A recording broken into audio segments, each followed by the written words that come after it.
मिलती हुई नजर आ सकती है? देखिए, संजय सिंह को राहत मिलनी चाहिए, ऐसा आम आदमी पार्टी का, उनके परिवार वालों का कहना है कि जब यहाँ पर राज्यसभा पहुँचने वाले थे संजय सिंह शपथ ग्रहण करने के लिए, तब ये देखा गया था कि उनकी पत्नी राज्यसभा के बाहर खड़ी हुई संजय सिंह का इंतजार करती हुई नजर आई।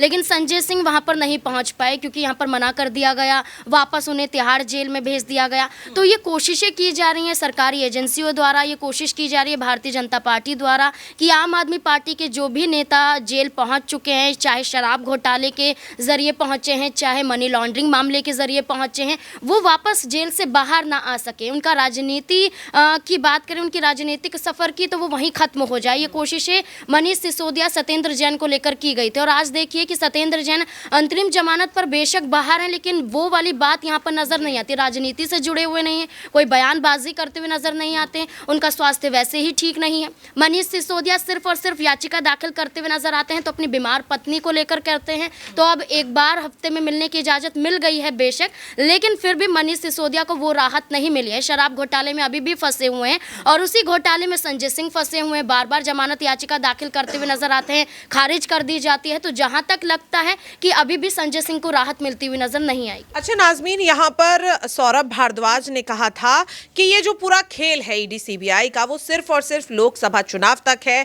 एक बार लोकसभा चुनाव हो जाए उसके बाद ना तो ईडी नजर आएगी, संजय सिंह ने क्या घोटाला किया, मनीष सिसोदिया ने कितने करोड़ यहाँ पर कहीं ना कहीं गायब कर दिए, इसे लेकर कुछ कोई कहता हुआ नजर नहीं आएगा। तो क्या लग रहा है कि संजय सिंह और मनीष सिसोदिया भी जेल में सिर्फ लोकसभा चुनाव तक ही रहेंगे, उसके बाद उन्हें क्या वाकई में बाहर निकलते हुए नजर आएंगे, जिस तरीके से सौरभ भारद्वाज ने कहा है?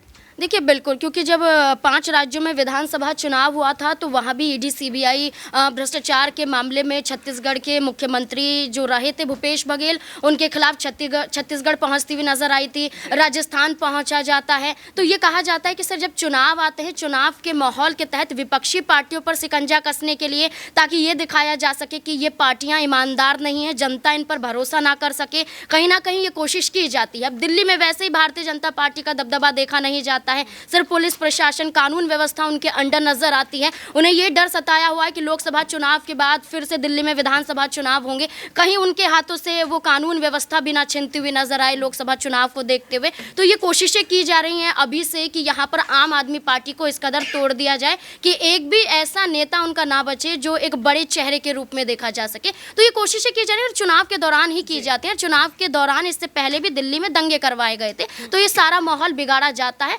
विपक्षी पार्टियों का कहना है, भारतीय जनता पार्टी का कहना है कि तमाम विपक्षी पार्टियां झूठ बोलती हुई नजर आ रही हैं। ये सब चुनावी माहौल